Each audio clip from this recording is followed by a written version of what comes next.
Ularga endi xursand bo'lib ketdim. Bugungi g'alabani nishonlamasak bo'lmaydi lekin. To'g'ri. Lekin oyim ruxsat bermaydi-da. Bilib bilmay ba'zida qalbing ozor beraman.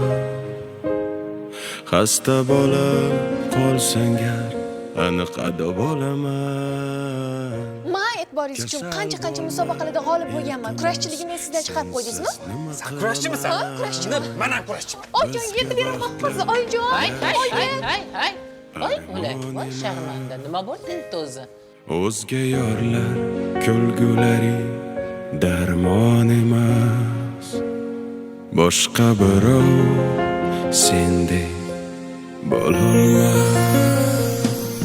Xasta bo'lma jonim, ado bo'laman. Mendan oldin olma. Ertalab kelgan ayolimni nega haligacha tug'dira olmayapsizlar? Senga men zor bo'laman. Odamdan odam tug'ilishi oson deb o'ylaysizmi yigitcha? Sabr qilinglar. Xasta bo'lma jonim, ado bo'laman. Mendan oldin olma, shon o'lib bo'laman. Mani qirg'iz boring. Men bitta ko'ray. Xotiniga nimadir bo'ldi shekilli. Nimaga yugurishyapti bular?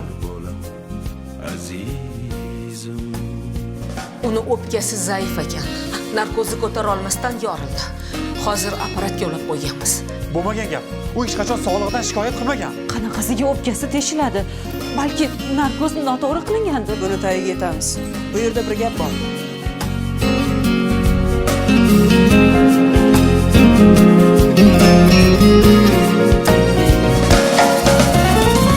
seni hatto o'zgalar o'zimdan ham qizg'onib ko'rsam deyman seni har kun yuragim yonib.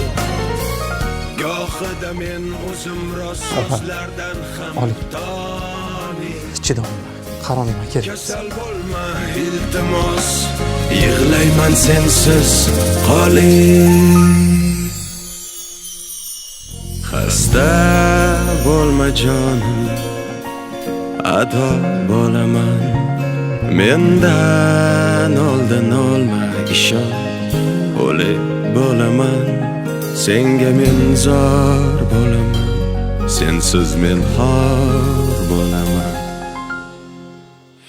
Azizim.